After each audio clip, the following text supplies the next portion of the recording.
Good afternoon, everyone. Bonjour à toutes et à tous. Thank you for joining us. Merci d'être parmi nous aujourd'hui. We are here today to provide an update on the City of Ottawa's response to the COVID-19 pandemic. Nous sommes ici aujourd'hui pour vous fournir une mise à jour sur les mesures prises par la Ville d'Ottawa pour faire face à la pandémie de COVID-19. My name is Kina Leclerc and I will be your moderator. Je m'appelle Kina Leclerc et je serai l'animatrice de cette séance. Before we begin, a reminder to place your microphone on mute until I invite you to ask your question. Avant de commencer, j'aimerais vous rappeler de désactiver votre microphone jusqu'à ce que je vous invite à poser une question. Today, we will be hearing remarks from Councillor Keith Egli, Chair, Ottawa Public Health Board, le conseiller Keith Egli, président du Conseil de santé d'Ottawa, followed by Dr.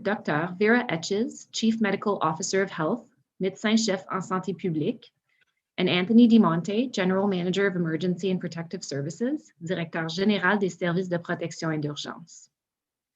Available for questions from the media following the statements, we also have, disponible pour répondre aux questions des médias, nous accueillons aussi Dan Chenier, General Manager, Cultural and Facility Services, Directeur Général des loisirs, de la culture et des installations, and Donna Gray, General Manager, Community and Social Services, Directrice Générale des services sociaux et communautaires.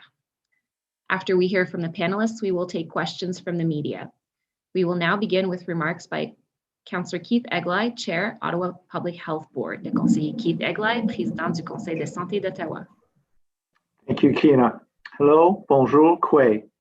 Thank you for joining us today for an update on COVID-19 in Ottawa. I'd also like to take a few moments to recognize that February is Black History Month, a month where we celebrate the legacy of Black Canadians, past and present, who have and continue to enrich our community and our country. This year's theme for Black History Month is "The Future is Now," and it is a great opportunity to celebrate and acknowledge the transformative work the Black Canadians are doing in Ottawa.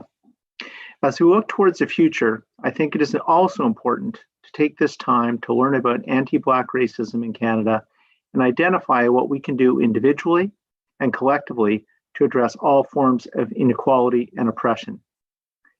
Anti-Black racism and racism against racialized populations makes our population less healthy. At Ottawa Public Health, we have a responsibility not only to control infectious diseases such as COVID-19, but also to promote the health of the population by working with others to ensure fair opportunities for health. In 2020, our Board of Health formally recognized racism as a public health issue. There is no debate. The data shows that racism, discrimination, and stigma are associated with poorer physical, mental, and emotional health, and greater mortality. Anti-Black racism and racism against racialized populations is a significant public health issue, one that we all must work together to address. Our experience with COVID-19 has uncovered many inequalities in our society, which have only been made worse because of the pandemic. At OPH, we recognized early in the pandemic our own gaps, the need for better data to understand how racism is affecting people's health. We're also committed to providing and encouraging employee participation in anti-Black racism and other anti-racism training to contribute to improved health outcomes to better serve residents. At the end of last year, we also published a report on the mental health of Ottawa's Black community. This report is available on the OPH website. I encourage us all to take action by learning more about what is happening in our community and about how racism affects the health of our population. There are many community events taking place in recognition of Black History Month. Take advantage of these opportunities to learn more about the important work being done by members of your community. Speak to your children about racism. Speak out when you see racism happening and recognize when even you yourself might be guilty of stereotyping or bias. When we have privilege, we need to grow the opportunities for people who have less and ensure voices of people with less advantage are heard. Racism is a public health issue, and Ottawa is not immune. As you will hear from Dr. Etches shortly, through our collective actions, we have been successful in reducing the number of COVID-19 infections in the community in the past few weeks. However, the virus is still very much here, and we are asking residents to remain vigilant. As schools are back to in-person learning, some families may be picking up children from school, childcare, or the bus stop.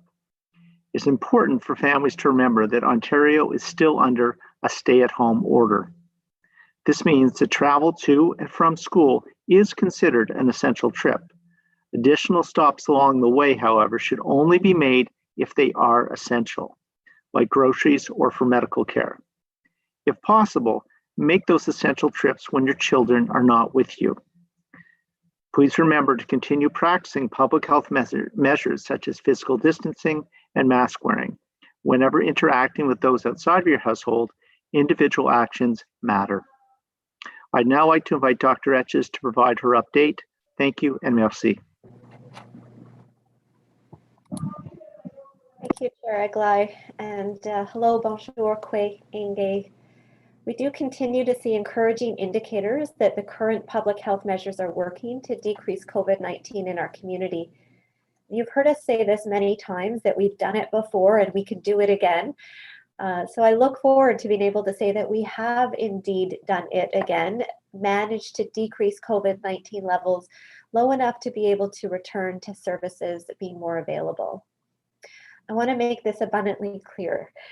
Opening schools does not mean we are home free or that we're ready to ease up on all of the public health measures and provincial restrictions currently in place. We need to continue to reduce transmission in the community as the lower levels make outbreaks less likely and many workplaces are currently affected. Je veux être très clair. La réouverture des écoles ne veut pas dire que tout va bien, que nous sommes prêts à mettre fin aux autres mesures de santé publique ou les restrictions provinciales en place. Nous devons continuer à réduire la transmission du virus dans la communauté, car des niveaux plus bas réduisent les risques d'éclosion et de nombreux lieux de travail sont actuellement touchés. Il faut donc toujours rester chez soi, sauf les étudiants qui vont à l'école, un service essentiel pour eux. So in other words, this is still stay at home, except for students to attend school, which is an essential service to them. We know these last several weeks have been particularly challenging, and I want parents to know you don't have to parent without support, and there are resources available to help parents. Please visit our Supporting Schools During COVID-19 page and our Parenting in Ottawa website for more information. Je veux que les parents sachent qu'ils ne sont pas seuls et qu'il existe des ressources pour vous appuyer. Visitez nos pages web Soutenir les écoles et ressources pour les parents pour plus d'informations. I want to thank parents for getting back into the habit of daily screening of children for symptoms of COVID before they go to school.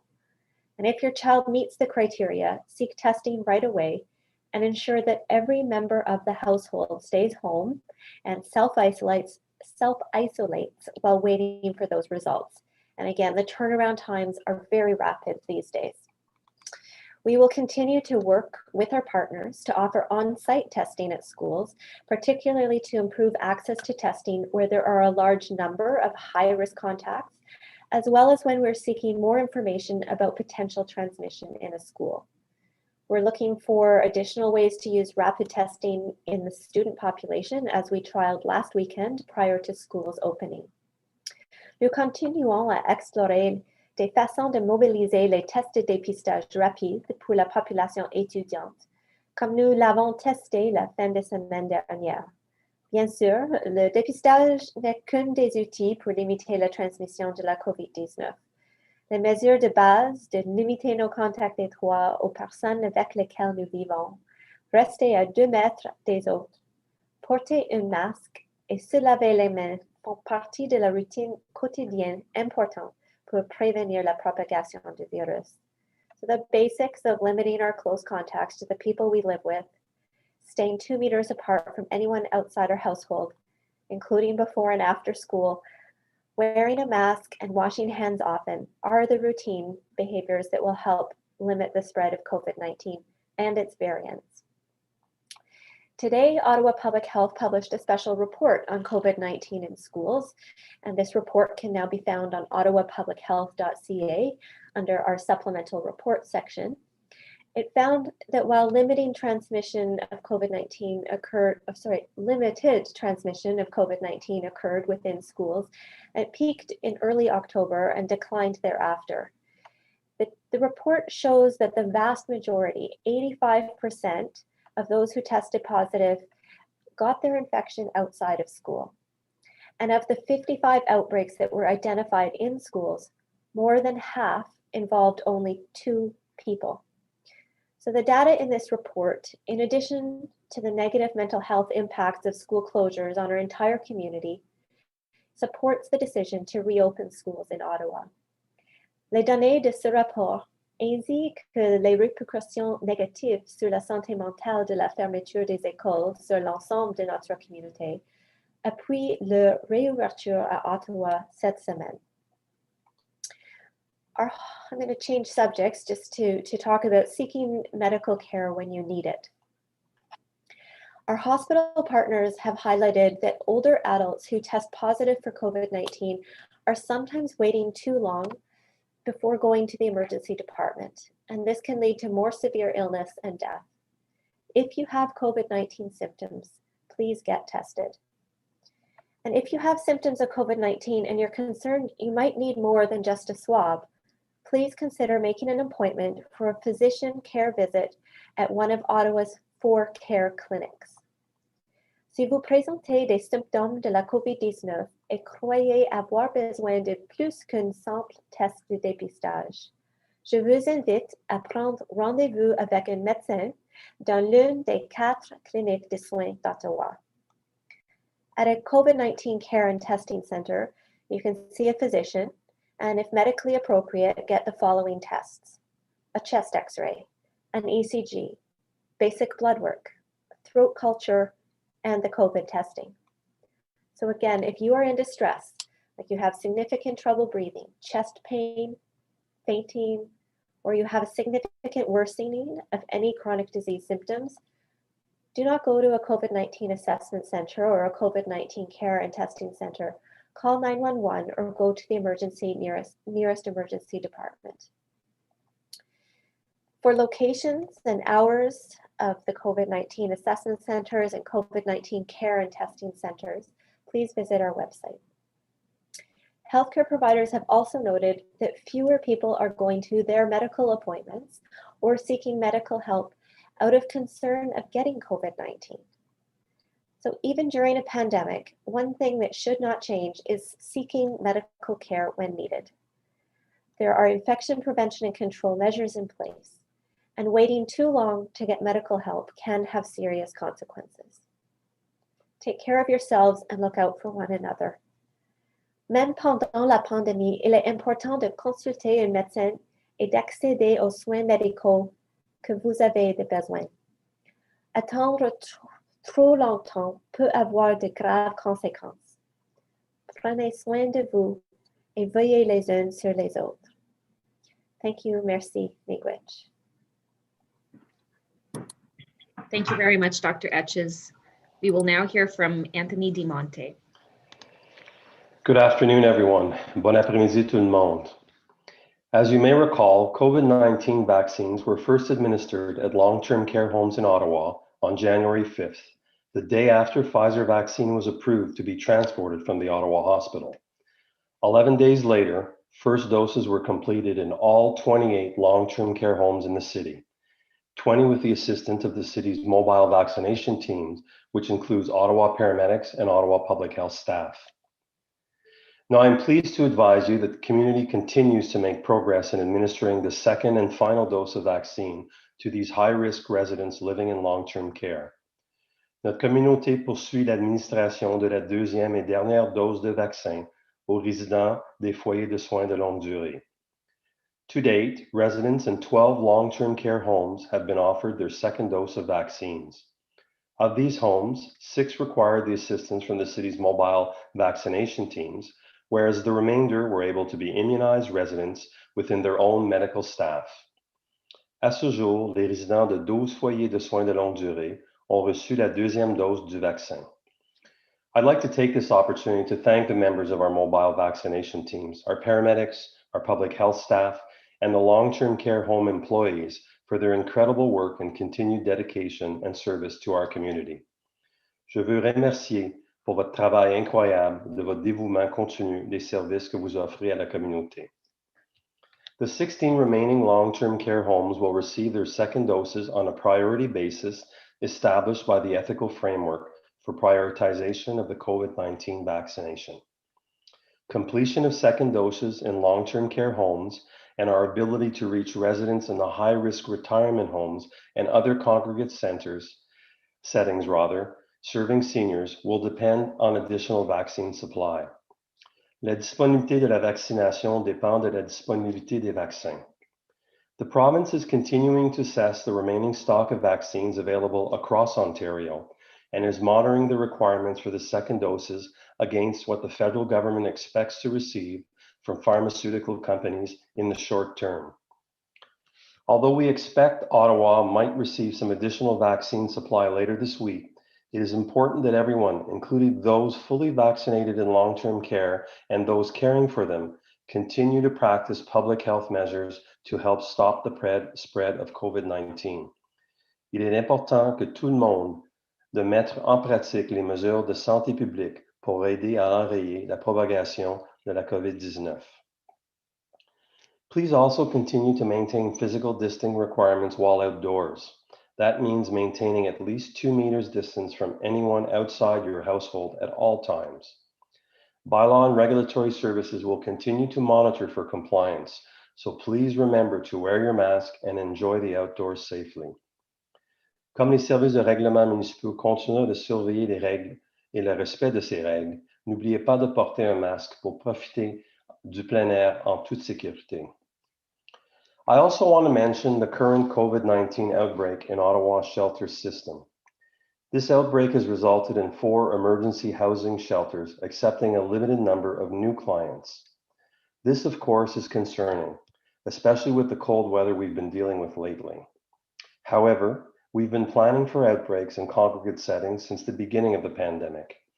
In advance of the winter months, the city's cold weather response plan included specific actions to address public health guidelines.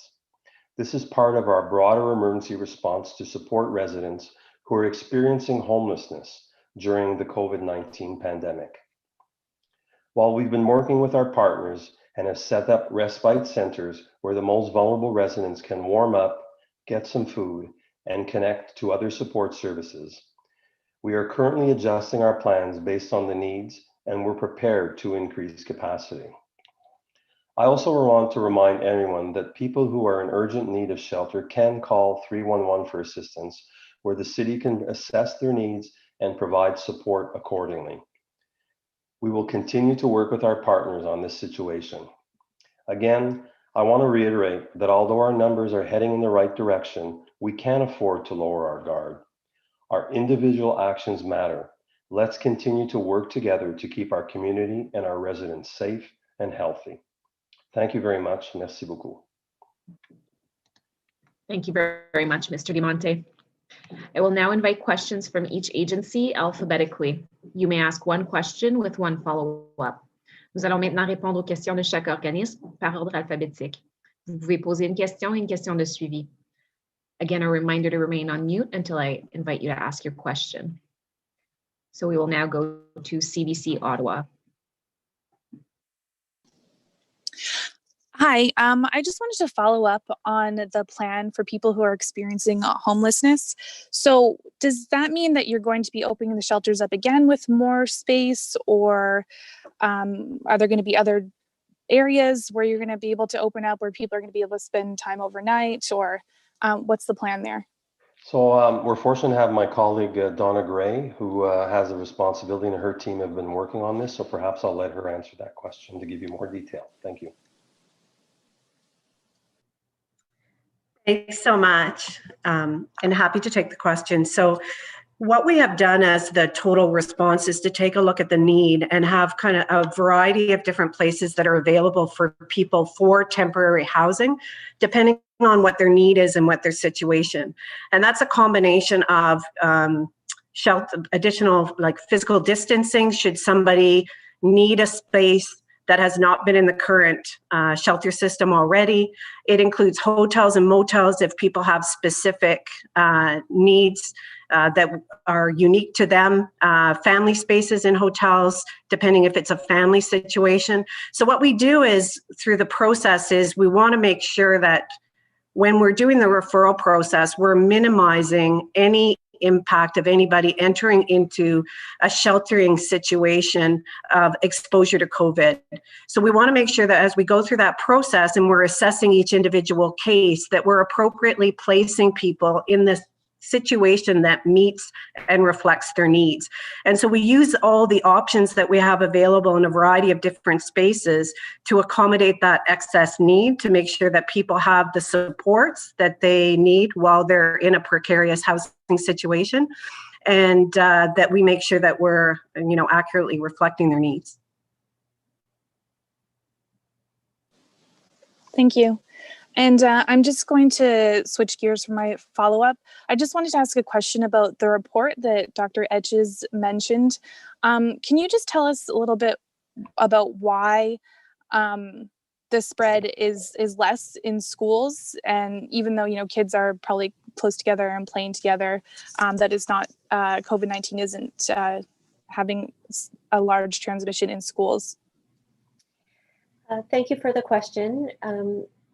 What we see the greatest risk for transmission where that occurs is when there's close contact for a longer period of time without masks and without distance. And so households, for everyone in our house, unfortunately, is where we're most likely to have that prolonged contact without the protections. And so it's the same for children. That household is where they're most likely to be exposed. The schools have different levels of protection that first of all aim to keep COVID out through the screening that parents and staff and teachers do every day to assess whether they have symptoms, and if they do, to make sure it's not COVID, to stay home until that's clear. The mask wearing would help. So does any distance that can be put between students, and the cohorting is what helped us to limit the transmission to, if there is someone who tests positive, that it we don't see it typically affecting the whole school. It's that one cohort where that person is, or the people in close contact there that need to isolate for 14 days at home, and that limits further ongoing transmission. So there are a number of measures like that we just don't see in the home environment or the social environment. So it just means that the rates of transmission appear to be lower in schools.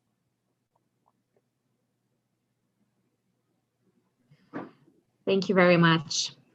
We will now be going to Ted Raymond at CTV Ottawa. Hi, good afternoon. Thanks for taking my question. My first question, I guess, is for Dr. Etches. Realistically, in your opinion, when does Ottawa Public Health foresee any kind of return to, I guess, like a pre-pandemic life in the city? And what do you think that would look like? When can we expect to get COVID cases and vaccinations to a point where some of these measures that we've been doing for this long aren't going to be necessary anymore? Wow, that's the real end point for sure. We're all aiming for that eventually, where we don't have to wear the masks and we can visit with whoever we want to visit with and hug people. And that is harder for me to predict exactly. I think first sort of milestone we want to get to is back to where we were living with COVID in the community, with schools open, with businesses open. We were using those tools that work, the mask use, the distance, the limiting our contacts. That's a first step. So that's what we're trying to get to next.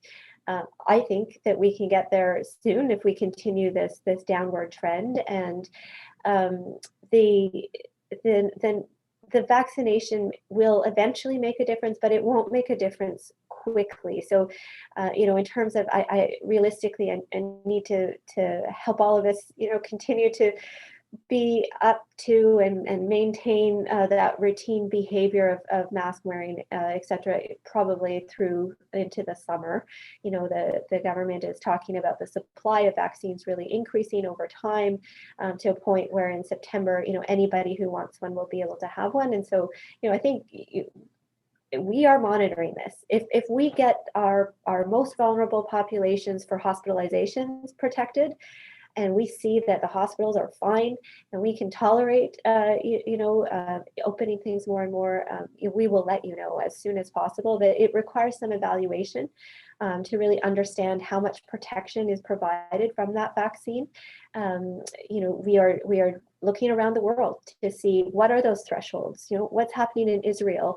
At what level do we see that there's ability to ease up on some public health measures? So I know that isn't a specific date, but I guess it's pointing to a first step and then some months of maintaining what works to keep COVID manageable, and then ongoing evaluation. All right, thank you. And for my follow-up, this is also for you, Dr. Etches, with schools coming back this week. And I know you sort of addressed this in your opening remarks about starting to open things back up, indoor dining, retail, gyms, that sort of thing. Where do you stand on that now in terms of when it should be time to lift restrictions? Do you support doing that earlier or later, especially now that kids are back in school? So I will be guided by the measures that tell us about the COVID levels in our community and how the trends are going. They are looking good right now. We want that to continue, because the lower we bring it, the easier it is then to manage that level with our behaviors, with our public health actions. The wastewater still hasn't come down as much as we would like to see it, to the level in early December. So we're still watching indicators. And then we know we're all connected. So it does matter what's happening across the province, what's happening in Quebec. We want to take a look all around us as well as we think about the next steps. And certainly the province, is going to take the lead here around the plan for after the stay-at-home order, this 28 days comes to an end. Thank you very much. We will now be going to Cassie Aylward at CFRA. Hi there, thanks for taking my question. I wanted to just ask about the shelter outbreaks. Basically, there's just kind of been a lot of bouncing around back and forth between the city and the shelter. So I kind of just wanted to ask bluntly, if someone needs shelter tonight, can they get it? And how exactly do they get it? Again, perhaps Donna, you can address that.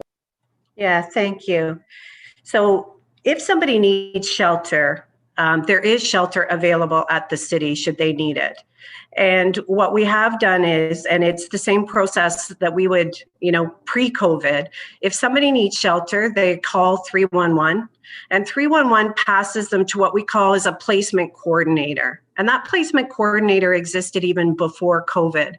And that assessment process that happens is to make sure kind of what is the need. And then what we would do is we would then place individuals in the appropriate facility. So what we've done in the COVID situation and to support because of the shelter outbreak situation is we have a variety of options that we use across the city. We use hotels, we've got rooms in the universities, we've got rooms in some of our community centers. So we really assess what is the need and what kind of supports they have around them, and then ensure that individuals are placed in that housing. And in addition to that, we can wrap around supports. We ensure that there's transportation if transportation is a need and somebody needs to get there to a shelter, or if they have a specific medical concern, or if there is a need to isolate, then we would refer them to the appropriate place to make sure that they can isolate safely as well, should that be the issue. So I think what the message that we want to make sure that gets out to the community is, although the current shelters have been impacted by COVID, it does not impact the ability to ensure that anyone in our community has a place to rest and sleep at night. Thank you. And as a follow-up on the same topic, perhaps this is a question for Dr. Etches, but I wanted to know, Mr. DeMonte said in his opening that steps were taken before to try and prevent outbreaks and to prevent this from happening, but it has happened. So I'm wondering if any further steps are being taken to prevent this from happening again in the future. I don't mind speaking to this initially, but obviously the operators and city partners are part of the approach. So for the duration of the pandemic, the basic measures in place are basic infection prevention and control measures, where the staff in shelters have been wearing masks and visors and washing their hands and keeping their distance and screening for symptoms. All of these things have been really relatively successful. I think we see, as the levels of COVID in the community increase, like the rapid rise we had after the holiday period, then the chances of it being introduced into any workplace increase. So we see that with long-term care homes. When the rate goes up in the community, it enters into long-term care homes because we're all connected. The people who live in the community work in the shelter, work in the long-term care homes. So this is what's happened. And then we, the enhanced measures we have now are to isolate people who test positive, and then to also identify their close contacts and make sure that they are self-isolating to limit any further transmission. And we also continue then through surveillance testing to be able to see what is happening to a better degree in terms of repeating through all of the shelters. We're looking at cycles of testing. And so that again allows us to continue that process to isolate and identify contacts. But the basic measures remain the same. The mask wearing, the protection for workers, those will limit the opportunity for transmission of COVID. I don't know if others wanted to add anything. The only thing I would add to that is, when you look at how long we've actually been in this situation, and congregate living situations, have the highest risk. I think it really speaks to the our shelter system and their infection control practices, and the quality of the shelter systems that we have right now, that they've been able to maintain without having a significant outbreak. And I know my colleagues in many other municipalities have been much earlier into this situation, and we're confident that their practices in terms of addressing this current outbreak, that we will be able to remediate that and get the shelters back open again to be able to be at full capacity again.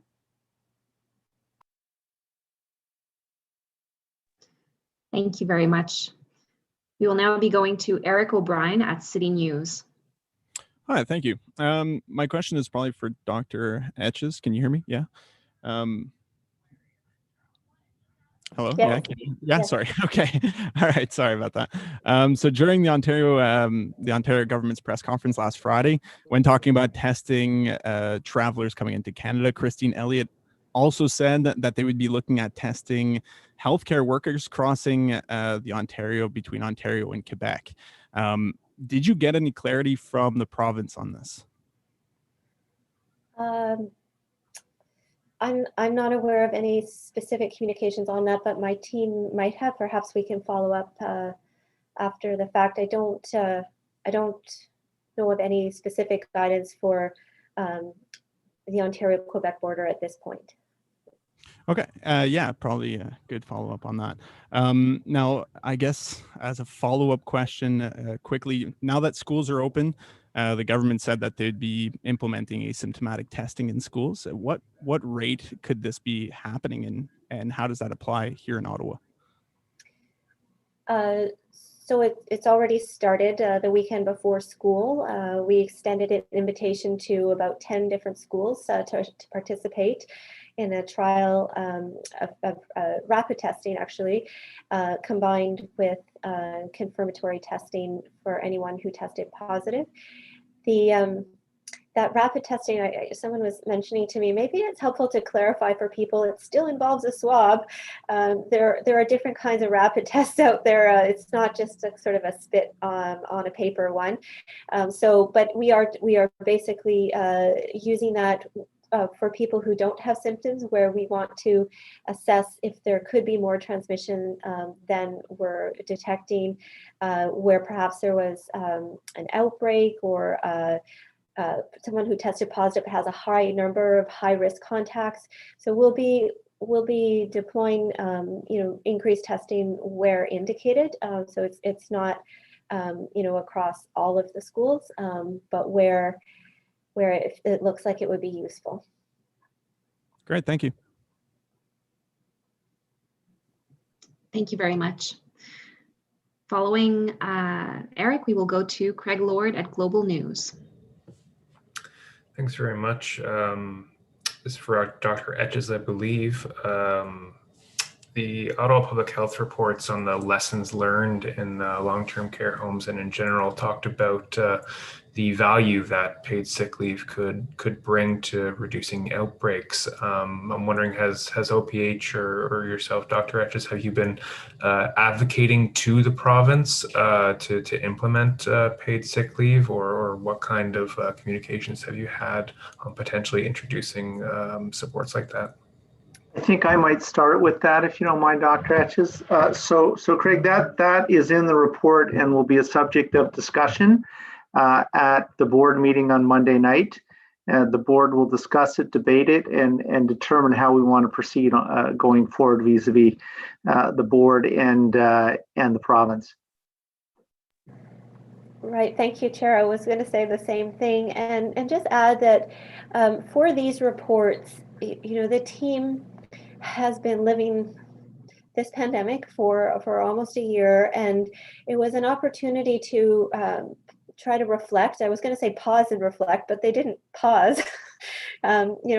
Reflect while responding on an ongoing basis, and think about what the experience has been, what have we learned, and then think about what would be useful to continue to address, and where some of those things can happen at the provincial level. So, these reports outline that partnership that we value very much. The communications that we have with our provincial elected members of parliament is been essential to inform us and help us as we go.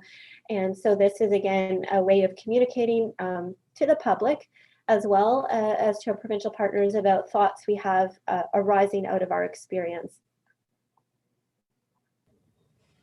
Okay, as a follow-up as well, on the topic of reflecting, I suppose, early in the pandemic, we heard that the number of cases that were being reported by OPH were likely lower than the actual totals of 5 or many multiples less than what's actually out there. At this point in the pandemic, how are we reflecting the accuracy of viral levels in the community, do you think? It is still difficult for us to say exactly how many people out there are likely positive for COVID and they're not being tested.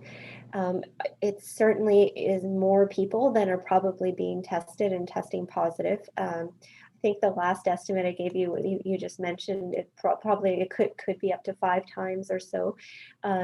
We are, interested in trying to decrease that gap, because the public health measures work across the board. So for people who don't realize they have COVID, it's still going to be stopped in its onward transmission if people are wearing masks and keeping distance. That's the value of the public health measures. But it is helpful to identify COVID so that we can provide people with the right supports. If someone knows that they have COVID, there's a voluntary isolation center they can use to prevent it from getting to their family members. So I think that there's value in continuing to present and promote testing for COVID-19. You know, some of the other measures we could try to use to estimate what's out there, like the wastewater, they're just not calibrated like that yet. So we can't actually use that wastewater measure to say it's so many more cases or what's happened. We really can use that mostly still as a trend line. And what would tell us exactly what's out there is if we could do point prevalence, you know, widespread testing at one point in time of a representative sample, and that kind of research just it isn't planned right now. Thank you very much. Thank you very much as well. We will now be going to Joanne Loshes at Ottawa Citizen. Hello. I want to get back to a question about opening up businesses, restaurants, and those kinds of settings. What sorts of data or indicators will you be looking for in order to recommend taking that step? We're still using the monitoring indicators that are on the Ottawa Public Health dashboard that measure a few measures of how much COVID is in our community, how is our hospital system functioning, what about our public health response, and how's the testing system functioning. So those are the core aspects that we need to have strong and going in the right direction. Our wastewater is always an added in measure. We are interested at this point, of course, in what happens with schools and following the patterns in children who are tested for COVID-19 and their results. So that they're all public measures. So they're all available for everyone to look at, and you know, we'll have that conversation. You know, I think. In terms of as we go along, and we look forward to, of course, guidance from the province as well. Thank you. And the follow-up question, we're hearing a lot about double masking. What's your opinion of double masking, and is it effective? I know that there have been different reviews of evidence of which masks, how many layers, how many masks. My understanding is our team that looks at the science and has reviewed this is recommending the most important thing to do is wear a mask and then make sure it's tightly fitting around your face so that it's not gaping around your nose, around your sides of your face. Certainly 3 layers with 1 filtering layer is recommended, but 2 layers is almost as good. And we're not moving to a recommendation to use 2 masks at this point, rather to focus on wearing that mask and wearing it as recommended. Thank you. Thank you very much. Nous allons maintenant passer à Julien Paquette à Le Droit.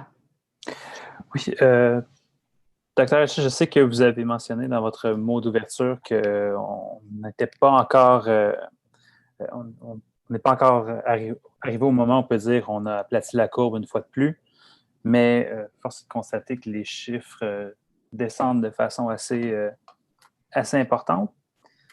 Qu'est-ce qui explique, selon vous, qu'encore une fois, la Ville d'Ottawa, contrairement à plusieurs autres grandes villes, réussissent réussissent finalement, ou d'autres villes n'y arrivent pas, ou réussissent à diminuer les chiffres et à réduire la transmission de la transmission locale de la COVID-19? Oui, c'est le travail de le peuple d'Ottawa. C'est dur, je sais. Ça inclut l'isolation, des limites sur nos contacts, mais c'est les actions des gens qui font une différence, de réduire l'opportunité pour la transmission de COVID-19.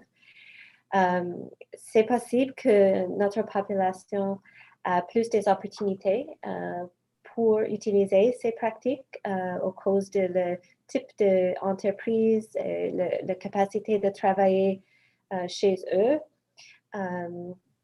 Mais j'apprécie les efforts, c'est pas simple, c'est continu, c'était longtemps, mais nous avons les masques, les distances, et c'est efficace. Parfait, merci. Puis, ma deuxième question, ce serait probablement pour M. Dimonte. La province, ce matin, a révisé, dans le fond, ses objectifs pour ce qui est de la vaccination des résidents de foyers de soins de longue durée. Je comprends que vous avez fait un petit résumé ce matin, mais de quelle façon la révision de ces objectifs, surtout au niveau de la date limite pour vacciner tout le monde, de quelle façon ça affecte la situation à Ottawa? Je pense comme l'ensemble du territoire de l'Ontario, la révision a été faite parce qu'on ne dispose pas actuellement assez de vaccins pour rencontrer cet objectif-là. D'ailleurs, j'ai indiqué dans mes mots d'entrée que possiblement à la fin de la semaine, donc le 5 février, on va recevoir une nouvelle batch de vaccins. Donc, on ne peut pas rencontrer l'objectif si on reçoit le vaccin la même journée qu'on visait l'objectif. Je pense que c'est un peu ça qui fait en sorte que la date a été changée. Ça dit, je peux vous dire à Ottawa, l'ensemble des vaccins qu'on a actuellement, on est en train de faire, comme je l'ai mentionné, les deuxièmes doses dans les centres de soins de longue durée, qui est une population très à risque. On veut complètement finir le travail à cet égard-là et on croit qu'on a assez de vaccins probablement parce qu'on en a reçu de Pfizer cette semaine, c'est-à-dire hier après-midi plutôt. Et donc, on recommence demain des autres foyers qu'on n'a pas complétés. Et pour le résultat, si on reçoit vendredi, samedi ou dimanche un autre batch, on va s'attarder à intervenir rapidement dans les résidences qui sont également une des priorités que le Dr. Etches et l'équipe a identifiées, parce que ces gens-là aussi sont à grand risque et l'équipe est mobilisée pour ça. Donc, simplement, Julien, c'est parce que la date a été changée, parce qu'on reçoit le vaccin, la date où ce que l'objectif a été, qui avait été prévu, et c'est une question de vaccin à cet égard-là. Juste pour bien comprendre, Oui. clarifier, quand vous dites les résidences en priorité qui viendront, dans le fond, à partir de la semaine prochaine, on parle toujours de résidents, de foyers de soins de longue durée ou si Non, les foyers de longue durée, on espère d'avoir complété, c'est la deuxième dose-là, et maintenant on rentre dans les résidences de personnes âgées qui ne sont pas classifiées comme résidences de soins de longue durée. On a une liste identifiée aussi qui sont prioritaires à cet égard-là, donc des foyers de personnes âgées. Des maisons de retraite, dans le fond. Oui, exactement. Okay. Oui. Merci. Plaisir. Merci beaucoup, Julien. We will now go to Laura Egertson at Ottawa Magazine. Hi, it's Laura here. Just wondering if you can just bring us up to date again on the latest number of doses you have received of the vaccine, or I think you still have not got any Moderna, but correct me if I'm wrong, and where you are in terms of the number administered.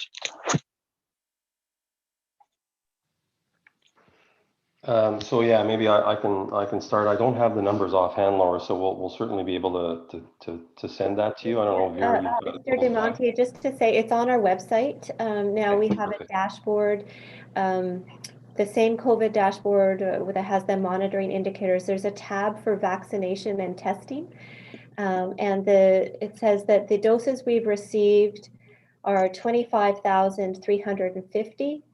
And the doses that we've administered are 26,337. And I'm sure you're going to say, what? How did you give more than 1,000 extra doses? That's because we have teams that have skill in drawing up an extra dose out of some of the vials. And so as those numbers indicate, we've given everything we have and we're waiting on the next doses. Thank you.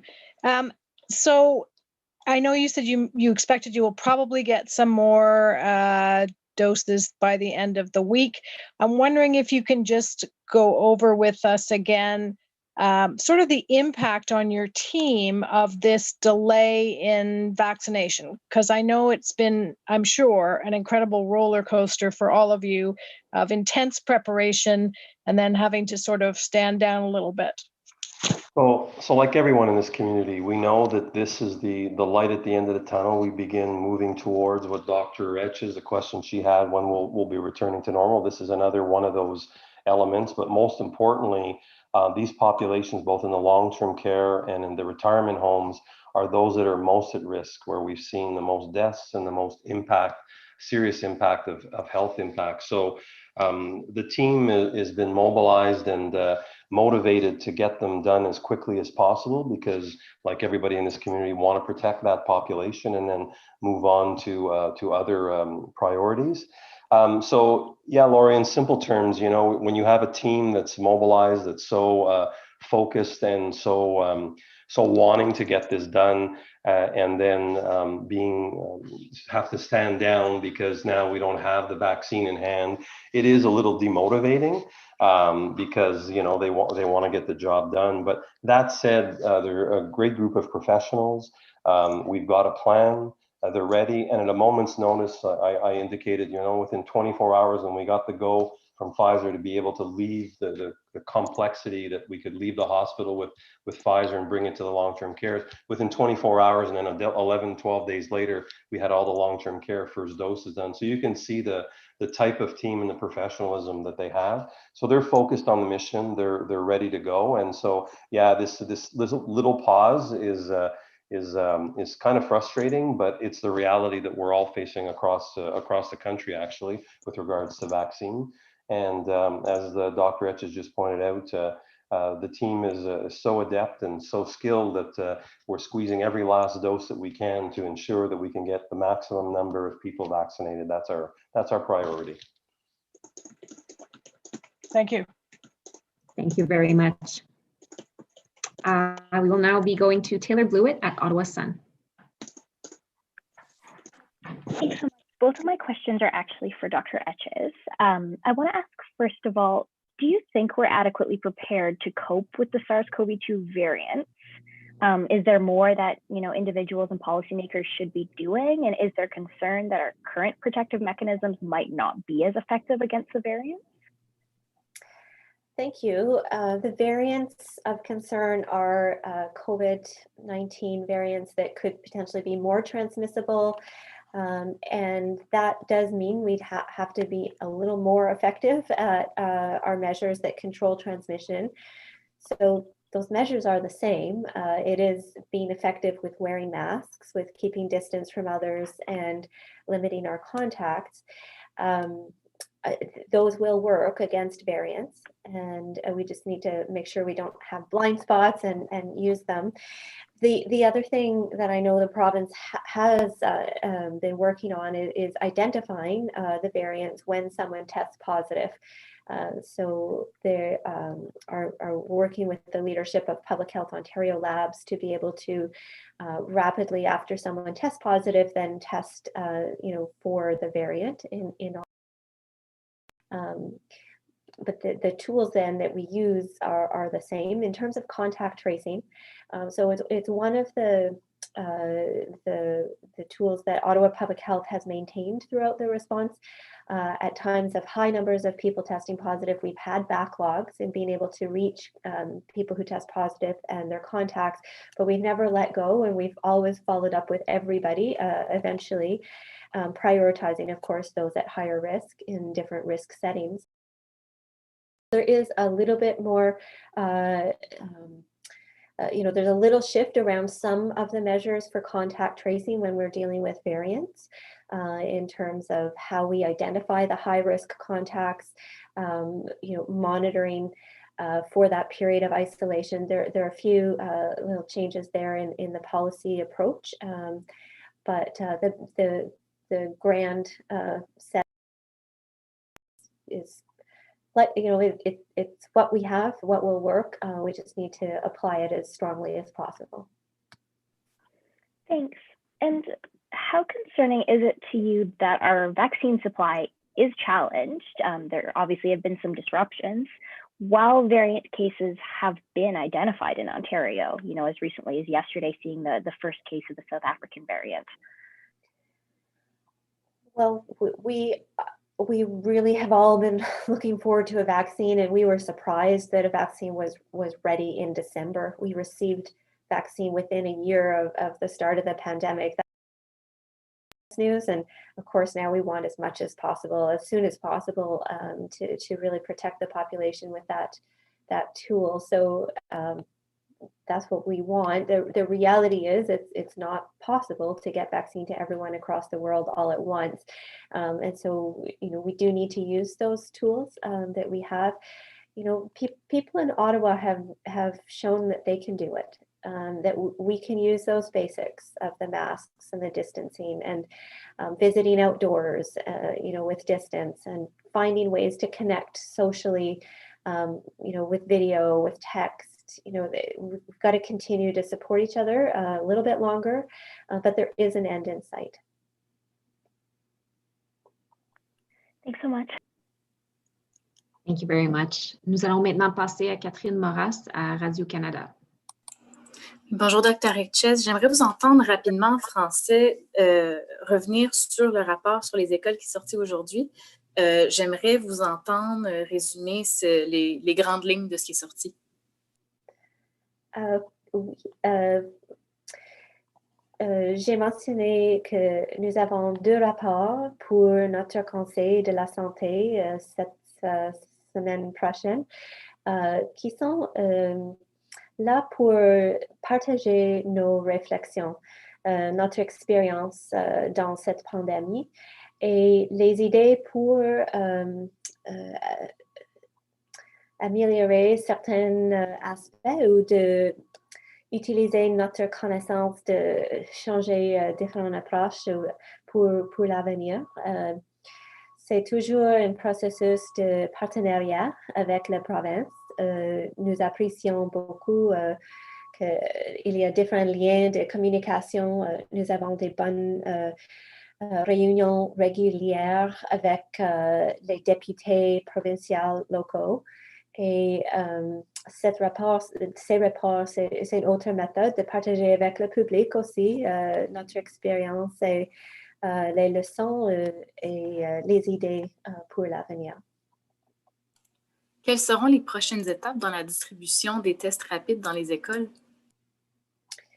On va identifier les situations où c'est important pour nous d'avoir plus d'informations concernant la transmission de COVID-19. Par exemple, s'il y a une personne qui a un dépistage positif avec beaucoup de différents contacts dans les écoles, ça c'est une situation peut-être où on va utiliser les dépistages rapides pour les personnes sans symptômes.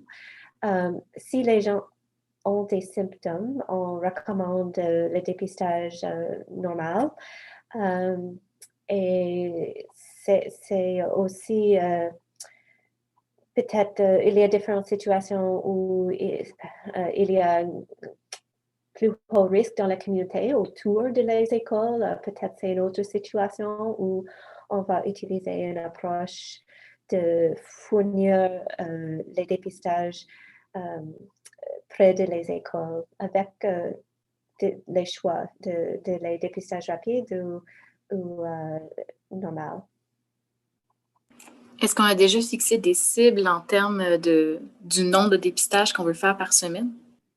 Non, nous n'avons pas une cible comme ça, mais on va continuer avec le processus d'identifier les situations et apprendre, par exemple, avec la fin de semaine passée, on a utilisé le dépistage pour je pense 10 écoles et on a eu le résultat que 2 étudiants dans 250 dépistages étaient positifs. Alors, nous avons trouvé c'est moins de le taux de positivité dans la communauté. Alors, on va continuer d'évaluer la valeur de cette approche. Merci. Merci beaucoup à tous. Thank you very much, everyone. This is all the time that we have. C'est tout le temps que nous disposons. Bonne journée. Have a great day.